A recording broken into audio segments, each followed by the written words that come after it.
This is the addiction, life, and the vicious cycle of a workaholic. There's no end to it. There will never be enough money. You will never feel safe. There's no job that's good enough. You are chasing the dragon. At the end of the day, I've chosen a life and a business that provides me with a rate, freedom, time with my family, time for my friends, and an opportunity to ride dirt bikes. I will take this over being on my hands and knees with the headlight, painting trim, attempting to close a job out at 12 a.m. on a random Tuesday in December. I'm happier now. What's up, everyone? The more I do this, the more excited I get once I hit record. If you're not watching, you can watch this on my YouTube channel, TRG Home Concepts. Doug goes on there and puts these on there every week, so you can't see me and all the paint that's all over my hands, but hopefully you can hear how excited I get to hop on here. I do enjoy this, and I especially enjoy today's podcast, which I'm still I'm not sure whether I just want to read the blog post or whether I want to dig into it. I'm thinking that I might just want to read the blog post. I'm really happy with the way that it's shaped up today. I think I had another topic in mind, and then I had a consulting call that really hit home. I ended up hanging around for an extra half hour and just speaking to the guy about it, and it ended up being more of I would say a life coaching opportunity than business coaching. I don't know if you want to take life coaching for me or business coaching for me. But it was with regard to my experience, my lifestyle, where I come from, my background and everything else. And it was a nice conversation. So the blog post took a different direction that I anticipated. And I sat down and was just really assessing where my life has been, where it's gone, where I am right now in life versus 3 years ago, 5 years ago, and how grateful I am for everything that I have in my life, for my family, for my business, for my customers, for my hobbies, for my friends, for this platform. And it was just it came out very easily. It was one of the quickest blog posts that I've written, all straight from the heart. It brought me back to a lot of memories, and while writing it, I had the feeling that I used to have working. So the podcast itself and the blog post was, I think I titled it. Let's see, I titled it Workaholism. It could be workaholism. I was never a huge fan of that term. I always just felt that people who weren't driven would say that about people who were driven. But I realized that when you have an addictive personality or when you have anxiety, there's a lot of different reasons that can drive you to work. So I think that the drug of the proverbial drug of choice may be different for everyone. That gateway drug that gets them to work the way that they feel as though they have to work. But I think that the end result and chasing that dragon is somewhat the same for everyone who works the way that they work. And there's obviously worse addictions to have. And not everyone who works hard has an actual physical, emotional, chemical addiction to the work. But I think that a lot of people probably do and don't realize it. Also, if you guys want to watch this, check out my hair right now. Rachel scheduled me a haircut appointment. I think it's for like another month, but my hair's so long right now. I don't know how I'm going to go another month. Long hair don't care. we had family photos for Christmas with our old nanny who watched the kids, and I was working out in the yard trying to get the property cleaned up for winter, late fall cleanup. And Rachel's like, "We have pictures. You need to go shower." And I pretended like I didn't see the text. Then I came home and I didn't have time to shower, so I just gelled my hair. And our photos are total dab vibes. And then I guess you don't see yourself the age that you are. Like I always just see myself or feel much younger. I don't know what age I feel, but it's not 37, about to be 38. So even as a dad with kids, I don't see myself as like dad age, dad vibes. And I was out with the kids the other night, and I got my receipt and I paid for dinner, and it was at it was at a bar for a dirt bike meeting. That's where they hold the dirt bike meeting clubs. And I'm not a frequent bar goer, but I was with my neighbor, his kid, my kid, Selby, and I ordered food and drinks for everyone, and I paid for it. And I pulled the receipt out of my pocket the next day, and it said dad with kids in the back. And that's like how they describe me, for my bill and for my invoice. And I was like, I guess I have those dad vibes. So that's completely off topic, but my hair right now is really reminding me of dad vibes, and I don't have a hat on for this podcast. I think I'm just going to read this. I do like the way that it came together. Maybe at some point I can elaborate on some things, but we'll see how that goes. So to brief you on again why this conversation's coming up, I had this consulting call, which if you're interested, shoot me an email, tyler@trghomeconcepts.com. We can line an hour up. This was so actually a guy that I had a call with booked a call for his buddy, and paid for it for him as a gift. He was like, I want you to hop on a call with Tyler. So going into this, I didn't know this guy's company. I didn't know his background. I didn't know anything. So we just hopped on a call, started talking. One thing led to another, and speaking about how work stresses him out. He feels as though he's looking to keep the lights on. Um, just at a point in his life where he's around my age and he doesn't know how to get out from under work, or how he's going to free himself of, being responsible for all of these people.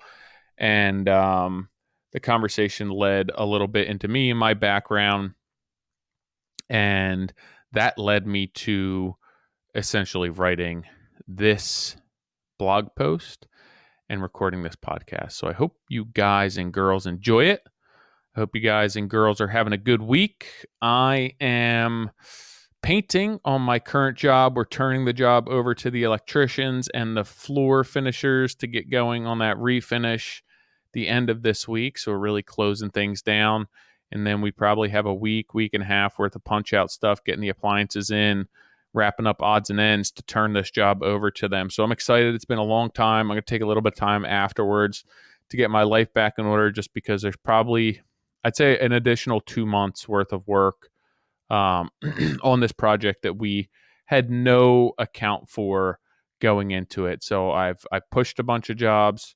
I've just been trying to keep things moving, and I feel like that I've been in a bit of a whirlwind, and I'm going to collect myself. The holidays are coming up. I usually take some time off then anyway. So I'm going to collect myself, catch my breath, get my feet back underneath of me before I hit the ground running. Obviously, I want to spend some time on this, lining up stuff for next year. So I think I'm going to try and take a little bit of time off, help some family with some things, do some things around my house before I jump right back to it. So I'll have plenty of Modern Craftsman and midweek content for you in the new year. It'll be a year since I started this, which is also really crazy. It's been a long time and a really short time at the same time. But I recall writing the last one over Christmas, in my break in between Christmas and New Year's, typically where my anxiety is sky high. So coming up on a year here. So thank you to everyone who's been around from the get-go and listening and supporting me. And obviously sponsors, partners, listeners, all that stuff's really important to me. So thank you. Here we go. We have a last minute change of topics today due to a recent consulting call I had with a guy right around my age. Toward the end of our conversation, he asked me if my drive and personality is something that I inherited from my father or something that I developed independent of genetics.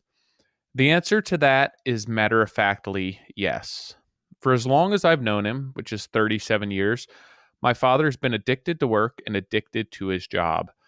Most people would call him a workaholic, but that term does not explain why he or I or anyone else has an addiction to work or a drive that seems unrelenting regardless of any physical constraints and how they wound up in that state. Why do we develop an unhealthy obsession with work? I cannot speak for everyone, but for me, it was mental just as much as it was emotional. I've gotten away from working long hours and long days, except for this Friday and Monday, over the past few years.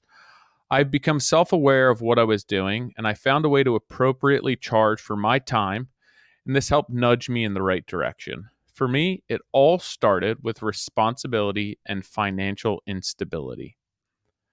When I first started my business, I loved to work. I loved learning, I loved the tools, the customer approval, and I loved honing my craft. It was stressful, but I had little responsibility other than myself and my wife. Financially and emotionally, we were relatively sound. When we had our first child, I felt an immense pressure to provide for us. This was self induced, self inflicted, and self sustained. I was responsible for the weight and the burden of all of this. It was not placed on me by Selby or my wife. I began to fear for the future, the financial health of our family, my business, etc. I offset this anxiety by working. Rather than deal with the root of the cause, which was my anxiety, I chose to bury my head in work. This was perpetuated and magnified by not truly understanding my numbers. On top of that, jobs that were not lucrative hit twice as hard. This meant that I would work longer hours, longer days, and longer weeks to crawl out from underneath the financial blanket that was covering me. Excuse me. Truth be told, we were always financially sound, but I was never comfortable with simply having enough. I always thought more would absolve me of my anxiety. Once we got to a place that I should hypothetically feel safe or comfortable, I never would. Why? Because of life. You need a new car, you renovate, you have another child. Life continues to become more stressful, more expensive, and more intense. So, once again, rather than work on the issue, which was me and my internal struggles, I worked. I worked to please people. I worked to establish a reputation. I worked to obtain goals. I worked to provide, and I worked to please myself. For years, I said that I was doing this for my family, but in hindsight, it was not for them, it was for me. Of course, they reaped some financial rewards of me busting my tail, but this did not serve any of us emotionally. I was stressed, unhappy, bitter, and anxious. I worked for fear of not having money, not saving money, not having the things that we would need in life. Rather than restructure my business, I continued to spiral down the same path, making the same mistakes, never considering making any sort of change. In the simplest of terms, my company was not profitable unless I conceded countless hours on each and every project for free. Everything that I hated about my job and how many hours it required and how customers were not willing to pay for the renovations that I was doing was also what drove me to do it. The 12 to 14-hour days working in the dark, returning home after the kids were already in bed, the pride of staying up until 2 a.m. to finish a project or deliver something on time, the adrenaline rush of chasing a deadline, running around like a madman on 0 hours of sleep in order to follow through with your word, was what I hated and loved at the exact same time. I can feel the endorphins pumping as I type this. I was addicted to the anxiety, the stress, the pain, the suffering, and the pressure. All the shit that I hated about my job was my reason for doing it. It was the motivation for my existence.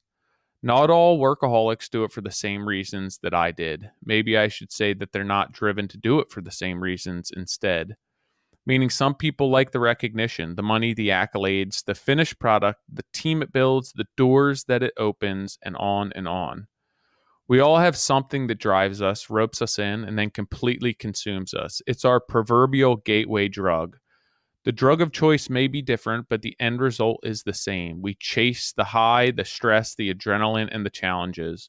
We chase more difficult jobs because the stakes were not high enough. The projects did not scratch the itch we needed.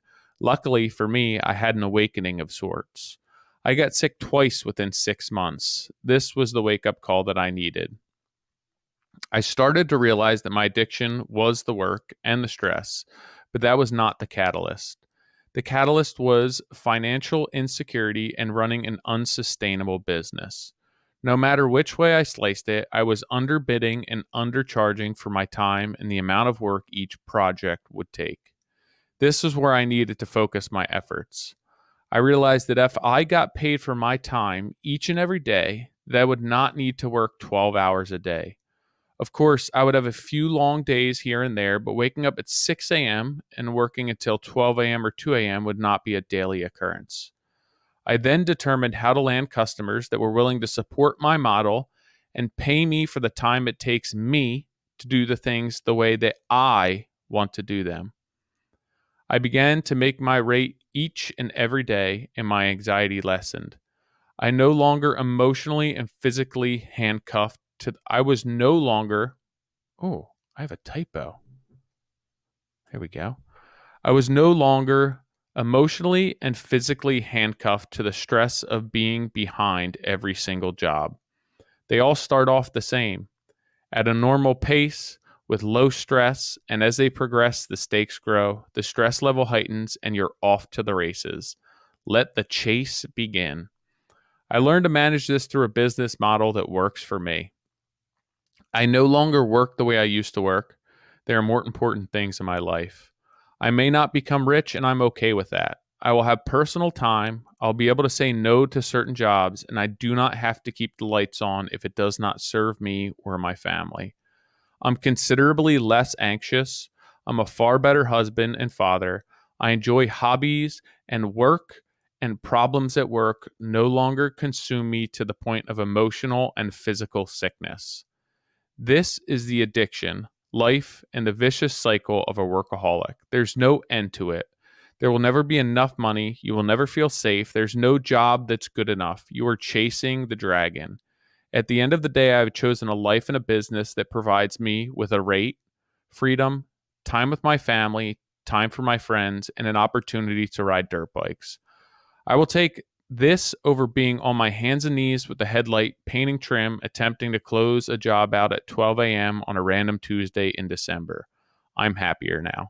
Hopefully, listening to this is, I guess, makes a little more sense as to why I wrote it. I'm analyzing myself. I'm inventorying myself.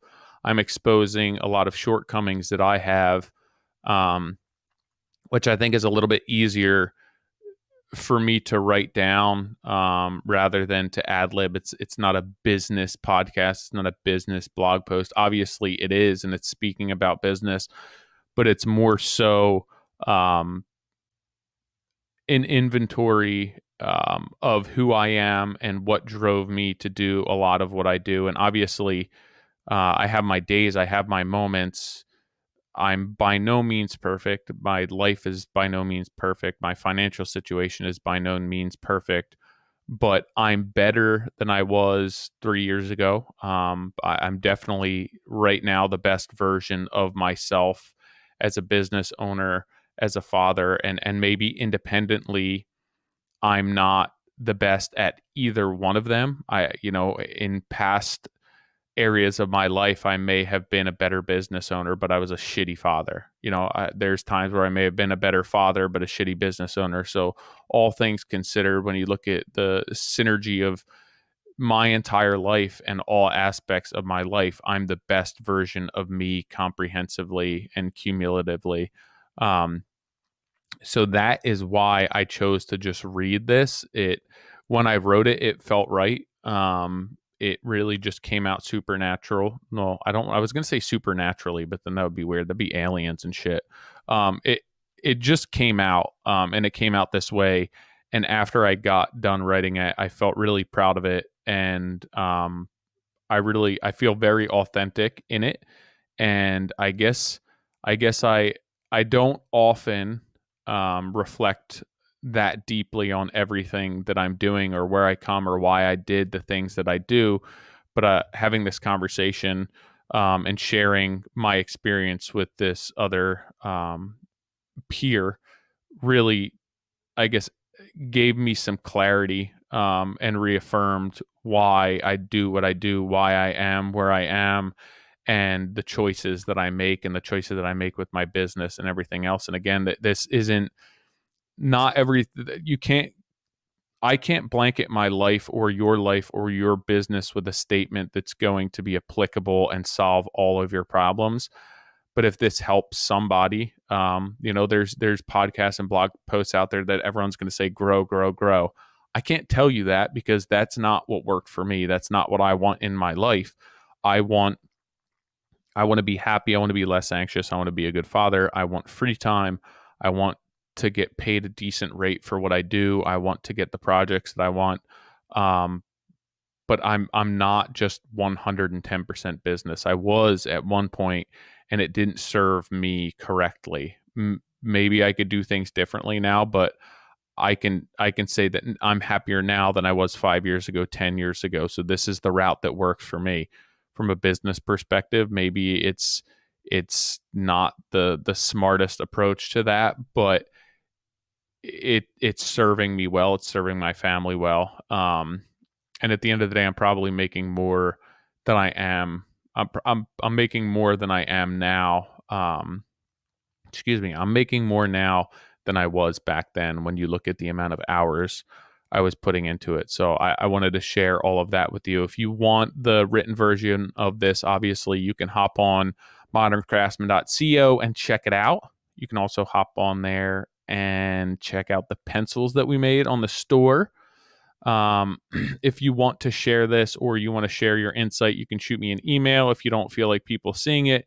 If not, you can get a post up online and tag me in it, tag Modern Craftsman and tag my personal account, Mr. Tyler Grace, business account, whatever it may be. Shoot me a DM. DM's probably your least chance of getting a hold of me.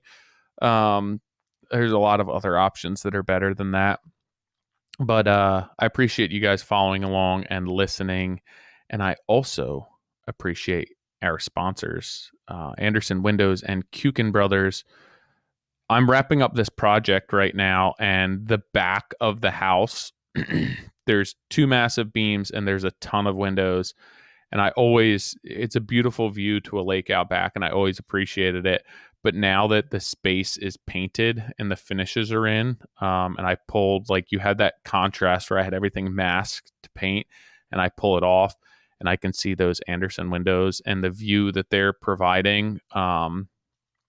It's really cool. It's really cool, especially where we came from on this project and how much of a mess it is to be able to think that I'm ready to hand this project over.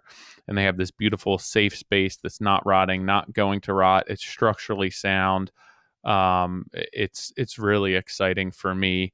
And also our other sponsor, which would be Kuiken Brothers. One thing that I wanted to throw out there for you guys and girls, I remember when I started using them that I'd have to get them from North Jersey. It's a higher end molding. Although the price point it's not much more, it's more than a pine molding. It should be more than a pine molding. And I didn't know, I was younger and I didn't know how I was going to sell this. So probably just like this podcast, I probably charged the same as pine moldings and then ate the cost because it's what I wanted to do. You don't have to do that. I would suggest you get some samples of them and then go to your local lumber yard and get comparable samples of profiles from just like a primed pine molding, and then bring them to your customers and show them the difference. Hey, this is why I want to use these moldings. Just feel these. Look at these in person. Your customers will go and pay the upgrade to be using these Kuiken Brothers molding. I guarantee it. I didn't know how I was going to sell them at first. I started doing that, and I started bringing a sample box with me and just showing them, even just seeing them in person and then holding them and feeling the weight difference in person. They're just better made. They're more robust. They're more stable. So that would be my suggestion to you. Reach out to them, get their molding catalog, their line drawings, their design books, and grab some samples and then sell it to your customers that way. So I hope you guys appreciated this podcast. It was really fun for me. I enjoyed it. A little bit different, obviously, reading it to you, but I'd like to hear your feedback on it. And if you want to hop on a consulting call and speak with me, shoot me an email. I'm going to get that squared away with the Square app and my Instagram shortly. I just haven't had time. I'm trying to close this job out. But as always, I appreciate all you guys hopping on here, listening, and I will catch you next week.